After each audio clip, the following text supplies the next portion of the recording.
ఓం శ్రీ కల్కి అగస్తీసాయ నమో నమః. 99వ దినము. 108 దినముల ఆత్మగాయత్రి సాధన చేసే శిష్యులకు, 48 దినముల ఆత్మగాయత్రి నోమును చేయుచున్న ప్రియమైన శిష్యులకు శ్రీ విద్యాలక్ష్మి అనుగ్రహ భాషణం. ఓం శ్రీ విద్యాలక్ష్మియే నమో నమః.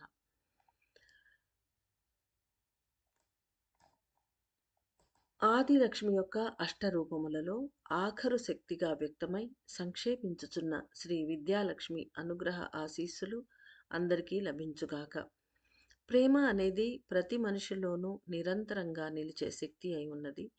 లక్ష్మీదేవి అనుగ్రహ ఆశీర్వాదములు ప్రేమతో నిండి ఉండును. శ్రీ విద్యాలక్ష్మి అని స్తుతించబడే నేను అష్టలక్ష్ములలో ఒక శక్తిని. అన్ని విధములైన కళలను తెలుసుకొని బోధించే శక్తులను కలిగి ఉన్నాను. తల్లి శ్రీ ఆది మహాసరస్వతి అన్ని విద్యలకు అధిపతి. అయినను అష్టలక్ష్ములలో ఒకరైన నేను కూడా విద్యాలక్ష్మి అని స్తుతించబడుతున్నాను. దీనికి గల కారణాన్ని తెలుసుకోవాలి. అమ్మ సరస్వతీదేవియే బుద్ధి, భావన, జ్ఞానములకు అధిపతి అయి ఉన్నారు. ఆ తల్లి చిన్నపిల్లలు నేర్చుకునే విద్య మొదలుకొని జ్ఞానులు వెతికే జ్ఞానము వరకు అన్నిటినీ తెలుసుకొని బోధించగల సమర్థురాలు. శ్రీ విద్యాలక్ష్మి అయిన నేను లక్ష్మీదేవికి, సరస్వతీదేవికి నడుమ ఒక వారధి వలె అనుసంధానంగా ఉన్నాను. కలిపే శక్తిని నేను.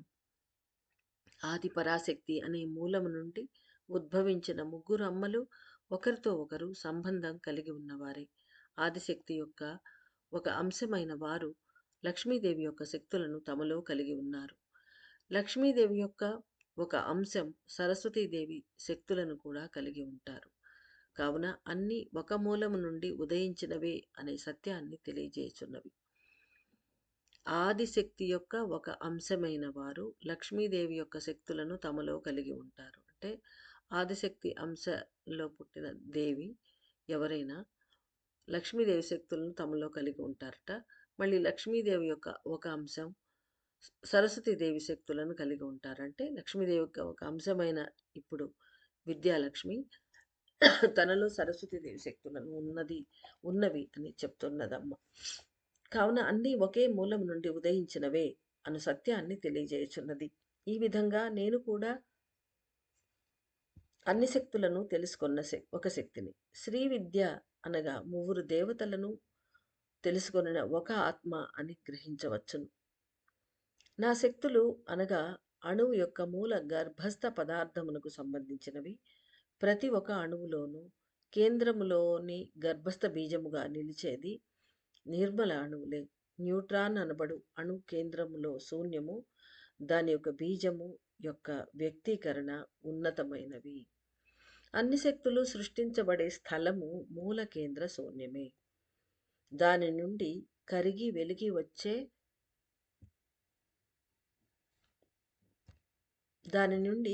వెలిగి వచ్చే అయస్కాంత తంతువులు, వాటితో కలిసిపోయి వెలికి వచ్చే ఉష్ణ తంతువులు ఒకటిగా కలిసియే ఈ లోకంలో సంపూర్ణమైన కదలికలని ఏర్పరచుచున్నవి. అంటే ఏ కేంద్ర శూన్యమైతే ఉంటుందో పైనైనా అణువుల లోపలైనా ఆ శూన్యం, ఆ మూలల్లో ఉండే ఆ శూన్యంలో నుంచి అయస్కాంత తంతువులు వెలికి వస్తాయి, ఉష్ణ తంతువులు వెలికి వస్తాయి. ఈ రెండు కలిసి ఈ సృష్టి మొత్తంలో సంపూర్ణమైన కదలికలు వీటి ద్వారానే ఏర్పడుతూ ఉన్నాయి అని అమ్మ చెప్తున్నారు. ప్రతి ఒక్క మనిషి శిరస్సులోని అగ్రభాగంలో ఉండే సహ సహస్రార అనే శక్తిగా నిలిచి ఉండుటయే నా పని అయి ఉన్నది. ఒక మనిషి శిరస్సులోని అగ్రభాగంలో ఉండే సహస్రార అనే శక్తిగా నిలిచి ఉండుటయే నా పని అయి ఉన్నది. అంటే అమ్మ అక్కడ ఉంటారు, అక్కడి నుంచి పనిచేస్తారు. అన్ని విధములైన శక్తులను ఇముడ్చుకొని ఉండే సహస్రార చక్రము అంటే ఈ సహస్రార చక్రము తలకు కొంత పై భాగంలో ఉంటుంది. 4 ఇంచులని చెప్తారు. ఎంతవరకు కరెక్టో తెలీదు. కానీ మన మాడు భాగం ఏదైతే ఉందో తల కపాలం పెంకు పైన దానిపైన ఉంటుంది ఈ సహస్రార చక్రం. మన సూక్ష్మ శరీరంలో ఉంటుంది ఈ సహస్రార చక్రం. అన్ని చక్రాలు ఇన్‌ఫాక్ట్ సూక్ష్మ శరీరం. అంటే ఈ భౌతిక శరీరానికి ఆనుకొని ఉంటుంది ఆ సూక్ష్మ శరీరం. దాంట్లో ఉంటాయి ఇవన్నీ అన్నమాట. కాబట్టి ఈ ఈ ఏ సహస్రార చక్రం ఏదైతే తల పైన ఉంటుందో, అందులో మొత్తం శక్తులుంటాయి. ఎందుకంటే అదొక ఒక ఫెన్నెల్‌లాగా ఆహ్, మనం నూనె పోసేదానికి యూజ్ చేసే ఒక ఫెన్నెల్‌లాగా. అనేక పెటల్స్ అంటే అనేక చిప్స్ లాంటివి అక్కడ ఉండి, ఆ కాస్మిక్ ఎనర్జీని మొత్తాన్ని తన లోపలికి లాక్కొని అక్కడి నుంచి అన్ని చోట్లకు సప్లై చేసేదనమాట. అంటే మొదట చక్రాలకు, చక్రాల నుంచి ఇంకా ఎలా వెళ్ళాలో అక్కడుండే అందరూ అమ్మలు ప్రతి చక్రంలో స్త్రీ శక్తులు అమ్మలుంటారు. వాళ్ళందరూ చూసుకుంటారు. ఎలా పంపించాలని. సో, అలా జరుగుతూ ఉంటుందనమాట. మొదట శిరస్సులోకొస్తుంది. శిరస్సు నుంచి ఇంకా అన్ని చోట్లకు. సో, ఈ సహస్రార చక్రం అనేది ఒక పెద్ద ట్రాన్స్‌ఫార్మర్ లాగా మొత్తం శక్తిని తనలో కలిగి ఉండే ఒక ఎనర్జీ సెంటర్. అక్కడ శక్తిగా ఉంటుందమ్మ విద్యాలక్ష్మి. అక్కడి నుంచి పనిచేస్తుందనమాట ఆమె. అన్ని విధములైన శక్తులను ఇముడ్చుకొని ఉండే సహస్రార చక్రము మూల గర్భస్థ పదార్థంగాను అంటే ఏ పదార్థం అయితే ఏదైతే ఉంటుందో అందులో మ్యాటర్ అంటే ఈ మ్యాటర్ కాదు. అన్ని విద్యలను తెలిసిన శక్తిగాను నిలిచి ఉండును. శ్రీ విద్యాలక్ష్మి అని స్తుతించబడుతున్నను నేను ఆదిశక్తి అంశముగాను, సరస్వతీదేవి శక్తులుగాను నిలిచి ఉంటాను. ప్రతి ఒక్క దేవి లోపల అమరి ఉండే మూల గర్భస్థ పదార్థముగా నన్ను తెలుసుకొనవచ్చును. అంటే ఏదైతే అన్నిటికీ మూలము బీజ రూపంలో ఉంటుందో, ఆ పదార్థమే తాను అంటోందమ్మ. చూడండి. అంటే ఇక్కడ లక్ష్మిగా స్తుతించబడుతున్నను అంటుంది. కానీ మనం తెలుసుకుంటే లక్ష్మి అంటే ఏంది? అన్నిటికీ మనం బతికేదానికి వనరులు అరేంజ్ చేసేదే లక్ష్మీదేవి కదా! అంటే ఇక్కడ ఈమె మూల గర్భస్థ పదార్థమే ఈమైనప్పుడు ఈమె కూడా లక్ష్మే కదా! అందుకని లక్ష్మీదేవులలో ఎనిమిదవ లక్ష్మిగా ఉన్నారు. అయితే శ్రీ విద్యాలక్ష్మి అని స్తుతించబడుతున్నను. నేను ఆదిశక్తి అంశముగాను అందుకనే ఈమె సహస్రారంలో కూర్చోవుంది చూడండి. సరస్వతీదేవి శక్తులుగాను నిలిచి ఉంటాను. ప్రతి ఒక్క దేవి లోపల అమరి ఉండే మూల గర్భస్థ పదార్థముగా నన్ను తెలుసుకొనవచ్చును. అంటే ప్రతి అమ్మ వాళ్ళలో ఆ దేవి లోపల ఉండే మూల గర్భస్థ పదార్థంగా అమ్మను తెలుసుకోవచ్చు అంటున్నారు. శ్రీ విద్య అనేది అత్యంత పవిత్రమైన శక్తులుగా పరిగణించబడుతున్నది. ఇక్కడ రహస్యాలు పూర్తిగా మనకు వెలిపరచలేదు. అమ్మ మూల గర్భస్థ పదార్థం అంటోంది. దాని అర్థం గూడా మనకు అంటే వనరులు దాని ద్వారా అన్నీ ఉత్పత్తవుతాయని తెలుస్తున్నా గానీ పూర్తిగా తెలియట్లేదు. శ్రీ విద్య అంటోందమ్మ. శ్రీ విద్య అనేది అత్యంత పవిత్రమైన శక్తులుగా పరిగణించబడుతున్నది. దానికి మూల కారణమనేది సహస్రార చక్రం యొక్క స్థానమే కాగలదు. అంటే ఇప్పుడు శ్రీ విద్య అనేది విద్యగా తీసుకుంటే మనం తెలుసుకునే తంత్ర విద్య, శ్రీ విద్య అందులో ముగ్గురమ్మలుంటారు. ఆ ముగ్గురమ్మలు మెయిన్ ఆ లలితా పరాభట్టారికి 3 శక్తులుగా, ఆ తర్వాత కిందకి దిగి, దిగి, దిగి 64,00,00,000 ఇంకా అనేకమైన శక్తులుగా అది ఎక్స్‌పాండ్ అయ్యే ఒక విద్య శ్రీ విద్య. ఇప్పుడు అన్నీ బిందు స్థానంలోకి వెళ్ళిపోతున్నది. అంటే ఇప్పుడు లిటరల్లీ శ్రీ విద్య సాధనలో తిరోధాన క్రియే జరుగుతోందిక్కడ. కాబట్టి అమ్మ అందుకనే చెప్తోంది. మనం చేసేది కూడా బిందు పూజే చేస్తున్నాం. బిందు దగ్గర యాగమే చేస్తున్నాం. అంటే చేస్తున్నారు లోపల. కామాక్షి అమ్మ సాక్షాత్తు శ్రీ విద్యా స్వరూపిణి ఆది కామాక్షి కూర్చొని ఉందక్కడ. కాబట్టి శ్రీ విద్య అనేది అత్యంత పవిత్రమైన శక్తులుగా పరిగణించబడుతున్నది. దానికి మూల కారణం అనేది సహస్రార చక్రం యొక్క స్థానమే కాగలదు. నా కదలిక అనేది శిరస్సును దాటి నిలిచి ఉండును. ఆది లక్ష్మీదేవి తన ఒక భాగము శక్తులను నాకు అనుగ్రహించి ఉన్నారు. శిరస్సును దాటి నిలిచి ఆకాశీయ శక్తులను ఆకర్షించి అనుగ్రహించే పనికి నన్ను నియమించి ఉన్నారు. ధాన్యలక్ష్మికి ఆకాశీయ ప్రోటీన్ మూలకాలను ఆకర్షించి తీసుకునేందుకు నేను సహాయపడతాను. ఇతర దేవతలకు కూడా అన్ని శక్తులను ఆకర్షించి పొందుటకు కూడా నేను సహాయపడతాను. అందువలననే విద్యగా నిలిచి ఉన్నాను. అంటే ఏందో అర్థం మనకు తెలీదు. అమ్మ అన్ని శక్తులను పైనుంచి తీసుకోవడానికి ప్రతి దేవత కాస్మోస్ నుంచి శక్తులను అట్రాక్ట్ చేసి తీసుకొని తన డిపార్ట్‌మెంట్‌లో ఎలా పనిచేయాలో అలా చేస్తున్నారు. కాబట్టి వాళ్ళందరికీ కూడా మూల గర్భస్థ మ్యాటర్‌గా నేనున్నానంటోంది. మళ్ళీ ఆకాశంలో నుంచి అన్ని శక్తులను వాళ్ళు ఆకర్షించి లాగి తీసుకునేటప్పుడు దానికి కూడా నేను సహాయం చేస్తాను అంటున్నది. ఇందువలననే నన్ను విద్య అంటారు. అందువలననే నేను విద్యగా నిలిచి ఉన్నాను అమ్మ. శ్రీచక్ర ధ్యాన సాధన చేసే ప్రియమైన మానవుల శిరస్సులలో కలిసి ఉండే ఒక శక్తిగా నిలిచి ఉండగా, శిరస్సును దాటి పైన ఉన్న చక్రశక్తులుగా నేను నిలిచి ఉంటాను. అంటే వాళ్ళ లోపల శిరస్సులో కలిసి, లేదు కపాల భాగంలో లోపలి వైపు ఆహ్, గ్లాండ్స్ దగ్గర అలా ఉండకుండా మిగతా లక్ష్మీదేవులలాగా ఈమె సహస్రార చక్రం అంటే శిరస్సు లో కలిసి ఉండే శక్తి కాకుండా శిరస్సు దాటి పైన ఉన్న చక్రశక్తులు అంటే సహస్రార చక్రం. అక్కడ నేను నిలిచి ఉంటాను అంటున్నారు. అయితే శరీరంలో ఉన్న 6 చక్రములకు కావలసిన శక్తులను కురిపిస్తాను. అంటే సహస్రార చక్ర తీసుకుంటుంది కాస్మాస్ నుంచి. అక్కడి నుంచి అన్ని శక్తులను సహస్రార నుంచి అన్ని శక్తులు 6 చక్రాలకు జాలువారి కిందకు కురిపించబడతాయి. అది రోజు జరిగే ప్రక్రియ మన శరీరంలో. సహస్రార అనబడు శిరస్సు చక్రమే ఆకాశాన్ని మరియు మానవ శరీరాన్ని అనుసంధానించే శక్తులు అయి ఉన్నవి. శ్రీ విద్య అయిన నేను ఆకాశ శక్తులన్నిటినీ ఆకర్షించి ప్రతి ఒక్క మానవ దేహమునకు అగ్రభాగంలో ఉండే సహస్రార చక్రంలో భద్రపరుస్తాను. అంటే ఈ అమ్మ తన శక్తులు ఏవైతే ఉన్నాయో అవన్నీ ఎక్కడ దాచుకుంటుంది? తన స్థానం ఎక్కడైతే ఉందో సహస్రార చక్రం అక్కడ దాచుతుందమ్మ. నేను కూడా ఒక శక్తిగా కరిగి నిలుస్తాను. అందులో తాను కూడా ఒక శక్తిగా ఉంటుంది విద్యాలక్ష్మి. ఈ సమయంలో మీ శిరస్సు అగ్రభాగంలో నిలిచి ఉన్న సహస్రార చక్రము సంపూర్ణంగా కరిగి బిందువులో సంక్షేపించి ఆకాశం వైపుకు వెళ్ళిపోవును. ఇంతవరకు మనకు జీవాణువు గూడు కరిగిపోతుందని చెప్పున్నారు. పీనియల్ గ్రంథి కూడా కరిగిపోయి కొత్త పీనియల్ గ్రంథి వస్తుంది అంటున్నారు. మిగతా జ్ఞాన గ్రంథుల గురించి ఏమి చెప్పినట్టు అంటే నాకు గుర్తులేదు, చెప్పారేమో. కానీ ఇప్పుడు ఈ చక్రాల గురించి చెప్తున్నారు. సహస్రార చక్రం కూడా ఇంకా ఆఖరికొచ్చేసాం మనం. అందుకని అందరు అమ్మలు వెళ్ళిపోతున్నారంటే చక్రాల్లో ఉండే అమ్మలు వెళ్ళిపోతే అవి ఖాళీగా ఉంటాయి. రిక్తంగా ఉంటాయి. కాబట్టి అక్కడ ఎవరు పనిచేసేవాళ్ళు ఉండరు. ప్రతి మనలో ఉండే 7 చక్రాల్లో 7 స్త్రీ దేవతలు ఉంటారు. పనులు చేస్తూ ఉంటారు. వాళ్ళే మెయిన్‌గా ఉంటారు. మిగతా వేరే దేవతలుంటారు. వాళ్ళు మెయిన్‌గా పనిచేస్తూ ఉంటారు. అంటే మూలాధార చక్రంలో గణపతి అలా ఉంటారు. కానీ మెయిన్‌గా అమ్మలు శక్తులుంటారు. సెంటర్‌లో కొన్ని శక్తులుంటాయి. పెటల్స్‌లో కొన్ని శక్తులుంటాయి. అలాగా. కాబట్టి ఇప్పుడు ఈ చక్రాలు సంక్షేపణ చెందుతున్నాయి.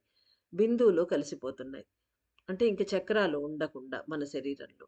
సహస్రార చక్రము సంపూర్ణంగా కరిగి బిందువులో సంక్షేపించి ఆకాశము వైపుకు వెళ్ళిపోవును. కావున నేను దేహమునకు అన్ని విధములైన శక్తులను అందించే ప్రయత్నము చేస్తాను అని అనుకోవద్దు. ఇది ఎట్లుందంటే ఇచ్చేస్తుందేమో రాసేటప్పుడు అలాగే అనుకున్నా. కావున నేను దేహమునకు అన్ని విధములైన శక్తులను అందించే ప్రయత్నం చేస్తాను అని అనుకోవద్దు. అంటే ఇల్లు ఖాళీ చేసేటప్పుడు అక్కడ ఉండేవన్నీ ఎక్స్‌ట్రాగా ఉంటాయి. అన్నీ అందరికి పంచేస్తాం గదా! ఆ విధంగా చేస్తాను అని నన్ను అనుకోవద్దు అంటున్నారమ్మ. మీ సహస్రార చక్రముగా నిలిచి ఉండే నేను ఈ సమయంలో కరిగి లోపల కలుస్తాను. కావున ఈ రోజంతయు మీ శిరసు భారంగా అనిపించును. అంటే అది సస్పెన్సే. సహస్రార చక్ర శక్తులేమవుతాయి, మనకు పనిచేయొచ్చు గదా! అని మనకనిపించొచ్చు. కానీ అది సస్పెన్స్. ఇప్పుడు అమ్మేం చెప్తుందో ఆమె కరిగి మన శిరస్సులో కలుస్తుందట. మామూలుగా అయితే కలవదు. కానీ ఇప్పుడు ఈ సమయంలో అంటే ఈరోజు ఆమె కరగడం ప్రారంభిస్తుంది. ఎందుకంటే ఆదిలక్ష్మిలో వెళ్లి కలవాలి కదా! ఆమె వెయిట్ చేస్తున్నారు అందరి కోసం. విద్యాలక్ష్మి వరకు నేను వెయిట్ చేస్తాను అని అమ్మ చెప్పారు ఆదిలక్ష్మి. కావున ఈ రోజంతయు మీ శిరస్సు భారంగా అనిపించును. ఎందుకంటే సహస్రార చక్రం అది మొత్తం కాస్మిక్ ఎనర్జీ తీసుకునేది. అంతటి ఆ చక్రము అది బిందువులో కలిసిపోతుంది. పీనియల్ గ్లాండ్ దగ్గరుండే ఆ బిందువులో. సో, మన తలలో విపరీతమైన చేంజెస్ ఏదేదో జరుగుతుంది. అమ్మ విద్యాలక్ష్మి గూడా కలుస్తారు. కాబట్టి మీ శిరస్సు భారంగా అనిపించును ఈ రోజంతయు. వీలైనంత మనం మౌనంగా ఉంటే మనకు అది ఉత్తమము అన్నమాట. మహాశక్తుల కలయిక జరుగును. అంటే సహస్రార చక్ర శక్తులన్నీ వచ్చి బిందువులో కలుస్తాయి కదా! అక్కడ ఆల్రెడీ శక్తులున్నాయి. సహస్రార చక్ర శక్తులు బిందువులో సంక్షేపిస్తున్నందున శరీరంలోని అన్ని చక్రములు ఒదిగిపోవును. అంటే సహస్రార చక్రమే కలుస్తున్నప్పుడు మిగతా శరీరంలో ఉండే 6 చక్రాలొచ్చి ఆ బిందువులో తాము కూడా వచ్చి సంక్షేపణ చెందుతాయి. అంటే ఒదిగిపోతాయి. మీ దేహంలో ఆధార శక్తులుగా పనిచేయుచున్న 7 చక్రములు బిందువులో సంక్షేపించును. అంటే మన ఆధార శక్తులు ఆ 7 చక్రాలనమాట. వాటితోటే మనకు తెలీదు. అంటే ఇప్పుడిప్పుడు ఆ చక్రాలనేవి ఉన్నాయని, అవి ఏదో చేస్తాయని ఇప్పుడిప్పుడు వింటున్నాం. అంతకుముందు మనం చిన్నతనంలో మనకేం తెలీదు. అవి ఉంటాయని, ఏంది రక్త మాంసాలుంటాయి. మన శరీరాన్ని స్కెలిటన్ పట్టుకో ఉండడానికి ఎముకలుంటాయి. దాని మీద మాంసం ఉంటుంది. కదిలేదానికి ఎనర్జీ ఇది చేసేదానికి, ట్రాన్స్‌మిట్ చేసేదానికి నరాలు, నాడులుంటాయి. రక్తం ఉంటుంది. ఇంతవరకు మనకు తెలుసు. ఇంత సైన్స్ మనకు తెలుసు. కానీ అసలు సటిల్ శరీరమే ఈ భౌతిక శరీరాన్ని నడిపిస్తున్నది. అది ఇప్పుడు మనకు సంపూర్ణంగా వాళ్ళు తెలియజేస్తున్నారు రహస్యాలని. కాబట్టి ఈ ఆధార శక్తులు, బేస్ శక్తులు ఇవన్నీ. వీటి ద్వారానే మన శరీరం కదులుతోంది. ఈ 7 చక్రాలు బిందువులో సంక్షేపణ చెందుతాయి. తిరోగమనం జరుగుతోందిప్పుడు. వేచి ఉన్న ఆదిలక్ష్మితో నేను కూడా సంక్షేపించి బిందువుతో కలిసిపోయి పైకి వెళ్ళిపోతాను అని తెలుసుకొనండి. దీనివలన ఈ రోజంతయు మీ శరీరంలో పలు విధములైన ప్రకంపనలు, మార్పులు ఏర్పడగలవు. 7 చక్రములే విద్యుదయస్కాంత తరంగములు అనబడు కాంతి, ధ్వని శక్తులను ఆకర్షించి శరీరానికి అందించును. అంటే మళ్ళీ చెప్తున్నారు. మార్పులు ఏర్పడతాయి మీ శరీరంలో. ఎందుకంటే ఈ 7 చక్రాలే మెయిన్ మూలాధార శక్తులు చెప్పారు కదా! ఆధారం మన శరీరానికి. ఈ 7 చక్రములే విద్యుదయస్కాంత తరంగములు అనబడు. అంటే పైన చెప్పారు కదా!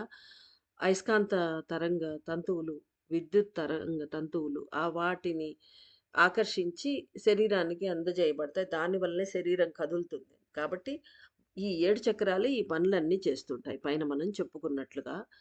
విద్యుదయస్కాంత తరంగములు వేవ్స్ ఆఫ్ ఎనర్జీస్ అది అనబడు కాంతి మరియు ధ్వని.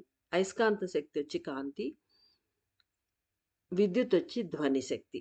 ఆ శక్తులను ఆకర్షించి శరీరానికి అందించును. అవన్నీ సంక్షేపించినచో ఏమి జరుగును? క్వెషన్ ఏస్తున్నారు అమ్మ. మొత్తం వెళ్ళిపోతే మూలమైన శక్తులే మనమేం చేయాలి? మన శరీరం ఎలా నడుస్తుంది అని తెలుసుకోవాలి. కరిగి లోపల కలిసి సంక్షేపించుటకు ముందు నేను సహస్రారంలో పదిలపరిచి ఉన్న నా అన్ని శక్తులను రక్తములో కలిపివేస్తాను. పైనేమో ఇవ్వనన్నారమ్మ. రహస్యంగా చెప్పారు. ఇక్కడేమో వేరే రకంగా అంటే రక్తంలో కలుపుతాను అంటున్నారు. డైరెక్ట్‌గా ఇవ్వను మీకు. ఈ పని జరగడానికి, ఆ పని జరగడానికి. అంటే అమ్మ ఉద్దేశ్యం ఏందంటే, నిన్న మొన్న అమ్మలు చెప్పారు కదా! మీకేదన్నా కోరికలు కావాలంటే తీర్చుకోండి. 3 కోరికలు, ఒక కోరిక ఇలా తీర్చుకోండి అని చెప్పారు కదా! అలా నేనివ్వను అని అమ్మ అర్థం. శక్తులను రక్తములో కలిపివేస్తాను. అవన్నీ కరిగి వెలికి వస్తున్న శివ కణములైన ఆత్మ అణువులతో ఒకటిగా కలిసిపోవును.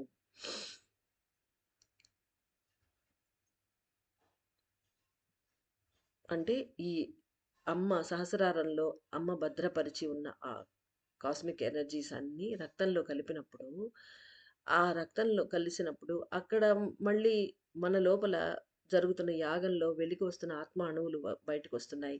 అవి కరిగి కలిసిపోతున్నాయి రక్తంలో. సో, ఇవన్నీ కలుస్తాయి అక్కడ. శివకణాలకు చెందుతాయి. అవన్నీ ఒక్కటిగా మారిపోతాయి. ఈ సమయంలో అందరూ తెలుసుకోవలసిన సత్యము ఒకటే. శరీరంలో ఉన్న 7 చక్రములు ఒకటిగా కలిసి ఉన్నతమైన శక్తులను వ్యక్తము చేయును అన్నదే. అంటే ఈరోజు జరిగే ఇంపార్టెంట్ ఘటన ఏందంటే 7 చక్రాలు అద్భుతమైన మన శరీరంలో ఉండే ఆ 7 చక్రాలు బిందువులు ఒదిగిపోతాయి. అమ్మ సహస్రారంలో ఉండే చక్రాలను రక్తంలో కలిపేస్తుంది. ఆత్మ కణాలు ఏవైతే ఉన్నాయో శివాంశలు వాళ్ళందరూ వాళ్ళ శక్తులతోటి అందరూ కలిసిపోతారు. మిక్స్ అయిపోతారిక్కడ. కాబట్టి ఈ 7 చక్రాలు ఒక్కటిగా కలిసి ఉన్నతమైన శక్తులను వ్యక్తము చేయును. వ్యక్తము చేయును.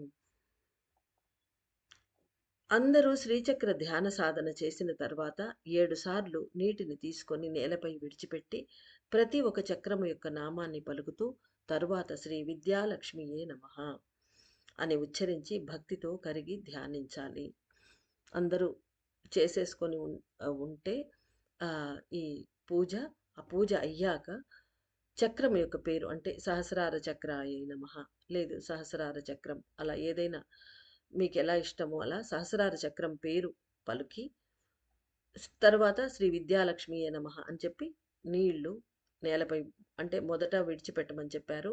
అలాగే నేల మీది నీళ్లు విడిచిపెట్టి లేదా పలికిన తర్వాత నీళ్లు విడిచిపెట్టి ఎలా అయినా సరే భక్తితో కరిగి ధ్యానించాలి. అంటే ఒక్కొక్క చక్రం పేరు చెప్పినప్పుడు అమ్మ పేరు చెప్పాక నీళ్లు విడిచిపెట్టాక మనం ఆ సహస్రార చక్రం మీద ధ్యాస పోనిచ్చి మనం ఆహ్, తలుచుకోవాలనమాట. దానికి నమస్కరించుకోవాలి. దానికి కృతజ్ఞతలు చెప్పుకోవాలి. అలా ఎలా మనకు తోచితే అలాగా వాళ్ళను తలుచుకోవాలి.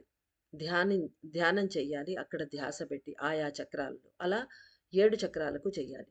ఆ సమయంలో అన్ని చక్రములు ఒకదానితో ఒకటి కలిసి పెనవేసుకొని సంక్షేపించనారంభించును.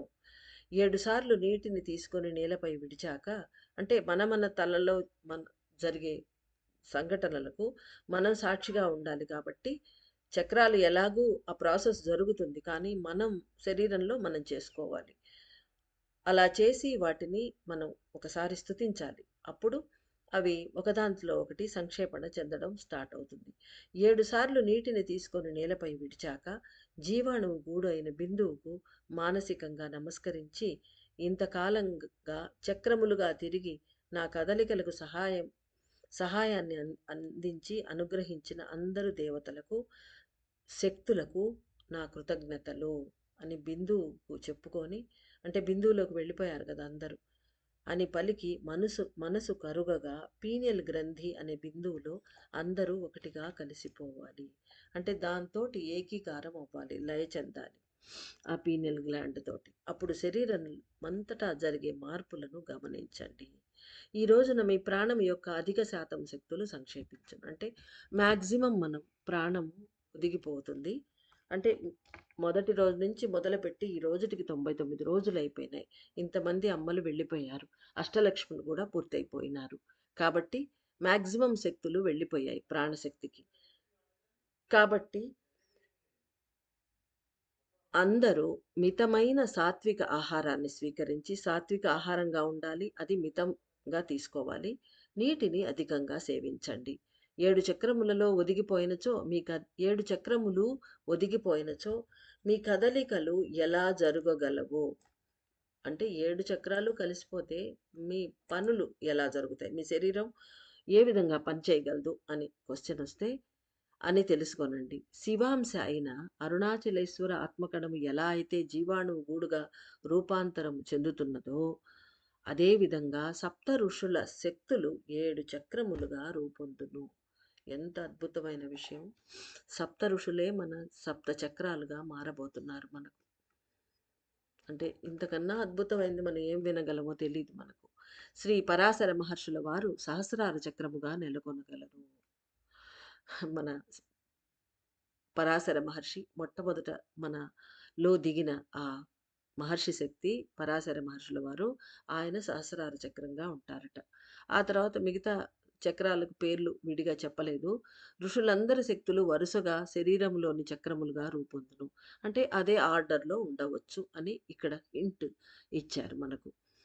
పరాశర మహర్షి మొదట సహస్రార చక్రం. ఆ తర్వాత వచ్చిన అన్ని పైనుంచి కిందకి చెప్పారు కదా! డిసెండింగ్ ఆర్డర్‌లో. అదే విధంగా సప్త ఋషులు ఆఖరున చిత్రగుప్త మహర్షి వరకు అలా చెప్తూ వచ్చారు. కాబట్టి అదే ఆర్డర్‌లో మనం అనుకొనవచ్చు. ఇక్కడ పర్టిక్యులర్‌గా అయితే చెప్పలేదు. ఋషులందరి శక్తులు వరుసగా శరీరంలోని చక్రములుగా రూపొందును. ఋషులు తమ తత్వము మరియు పనులను అతి సులభముగా మార్చి అమర్చుకొనగలరు. అంటే వాళ్ళు అక్కడ వాళ్ళ ఋషిలోకంలో వాళ్ళు తపస్సు చేసుకుంటూ వేరే పనులు గదా వాళ్ళకు. మరి ఇక్కడ చక్రాలుగా మారితే ఎలా అంటే వాళ్ళు ఏదైనా ఎప్పుడైనా మార్చి చేసుకోగలరట. కావున ఒక ఋషి మూలాధారంగా పనిచేసినచో మరొక ఋషి అనాహతం కాగలరు. అనాహతంగా కదలగలరు. మీ తత్వములకు, కదలికలకు అనుగుణంగా వారి శక్తులు కూడా మార్పు చెందును.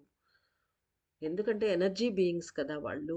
శరీరం ధరించి మనతో తిరిగారు. సత్యయుగంలో అలా తిరుగుతారు. కానీ వాళ్ళు ఎనర్జీ బీయింగ్స్. కాబట్టి వాళ్ళు ఎలా అయినా వాళ్ళు మార్పు చెందగలరు. సప్తఋషులు సప్తఋషుల శక్తులు అత్యంత స్వల్ప మాత్రము పంచబడినను అవి వీర్యవంతమైన చక్రములుగా తిరిగి మహాఫలితమును అనుగ్రహించునంటే వాళ్ళు అక్కడ ఉండి పనిచేస్తారు. అయితే వాళ్ళ కొంచెం శక్తి ఇస్తే కూడా మహాచక్రాలు తిరగగలవు మనలో అంటున్నారు అమ్మ. అందరూ మీ శ్రీచక్ర ధ్యాన సాధన పూర్తి చేసుకొని మీ ఇళ్లల్లో అగ్నిని వెలిగించి ఆహుతులను సమర్పించే సమయములో సప్త ఋషులు మీ లోపల కలిసిపోగలరు అనునది సత్యము. అంటే మనల్ని ఎక్కడన్నా ఉన్నా కూడా మనం వేరే చోటుకు వెళ్ళినా, టూర్‌లో వెళ్ళి ఉన్నా, ఎక్కడికి వెళ్ళి ఉన్నా మళ్ళీ తిరిగి వచ్చి ఆ శ్రీచక్రం మీద ఉన్న ఆ అక్షింత గింజల్ని అన్నీ తీసుకొని యాగంలో వేసి ఎలా చెప్పారో యాగం మనం చిన్న సైజులో మనం ఇంట్లో చేసుకోవాలి. ఖచ్చితంగా అని ఎందుకు చెప్పారంటే ఇప్పుడు అర్థమవుతోంది ఎందుకు అనేది. ఎందుకంటే మనం శ్రీచక్ర ధ్యాన సాధన చేసిన తర్వాత యాగం అనేది తప్పనిసరి. ఆ యాగం తర్వాత మాత్రమే ఈ సప్త ఋషులు మనలో 7 చక్రాలుగా వాళ్ళు సెట్ అవుతారు అని చెప్తున్నారు. ఆహుతులను సమర్పించే సమయంలో సప్త ఋషులు మీ లోపల కలిసిపోగలరు అనున్నది సత్యము. శ్రీ విద్యాలక్ష్మి అయిన నేను సప్త ఋషులను పూజించి మానవుల శరీరములో చక్రములుగా రూపొందుటకు పిలుపునిచ్చాను. అమ్మ చూడండి మన కోసం ఈ పని చేశారు. ఆమె సహస్రార చక్రంతో పాటుగా లోపల ఆదిలక్ష్మితో కలిసిపోతున్నారు. అలా కలిసిపోయే ముందర అమ్మ సప్త ఋషులకు పూజలు చేసుకొని, వాళ్ళను ఆవాహన చేసుకొని, మన శరీరంలో చక్రాలుగా ఉండేదానికి ఆమె పిలిపిచ్చారు. షీ కాల్డ్ దెమ్ అనమాట. పిలుపునిచ్చాను. వారు కూడా అంగీకరించారు. అందువలన మాత్రమే నేను కూడా పూర్తిగా సంక్షేపణ చెందగలుగుతున్నాను. ఎందుకంటే ఈ సహస్రార చక్రంలో ఉంది. మిగతా ఈమె లోపలికి వెళ్ళిపోతే అన్ని చక్రాలు వెళ్ళిపోతే ఎలా? అందుకని ఆమె వెళ్ళే లోపల తన సబ్‌స్టిట్యూట్‌గా అన్ని అరేంజ్‌మెంట్స్ అన్నీ చేసేసి, అందువల్లే నేను వెళ్తున్నాను. వాళ్ళు కూడా యాక్సెప్ట్ చేశారు అంటున్నారమ్మ. అందువల్ల ఆమె ఆహ్, ప్రశాంతంగా వెళ్ళిపోతున్నారు. ఇంకా అన్ని పనులు ముగించుకొని. అందువలన మాత్రమే నేను కూడా పూర్తిగా సంక్షేపణ చెందగలుగుతున్నాను. శ్రీచక్ర ధ్యాన సాధన చేసేవారు ఇతర శిష్యులందరూ 108 చతుర్యుగ కాలమునకు శక్తులను భద్రపరచుటకై సహాయపడగలమని సప్తఋషులకు మాట ఇచ్చినచో ఇక్కడ మళ్ళీ ప్రమాణం చేయమని చెప్తున్నారు. ఎందుకంటే వాళ్ళు వస్తున్నారంటే వాళ్ళు ఎప్పుడూ లోక కళ్యాణం కోసం మాత్రమే పనిచేస్తారు సప్తఋషులు. భగవత్ కార్యము మాత్రమే చేస్తారు. పర్సనల్‌గా ఎవ్వరు ఋషులనేవాళ్ళు ముఖ్యంగా సప్త ఋషులు సహాయము చెయ్యరు. కాబట్టి 108 చతుర్యుగ కాలమునకు శక్తులును భద్రపరచుటకై సహాయపడగలము అని మనం మాట ఇస్తే వాళ్ళకు, వాళ్ళు శరీరంలో 7 చక్రాలుగా రూపొందగలరు అంటున్నారమ్మ. తాము చేపట్టి ఉన్న కార్యమును పూర్తి చేస్తారు. అంటే అటుపై. మనం మాట ఇచ్చాక. చక్రములుగా రూపొంది శక్తులను ఆకర్షించి అనుగ్రహిస్తారు. తెలుసుకొని ధ్యానించి అనుభూతి చెందవలెను. శ్రీ విద్యాలక్ష్మి పరిపూర్ణమైన ఆశీస్సులు.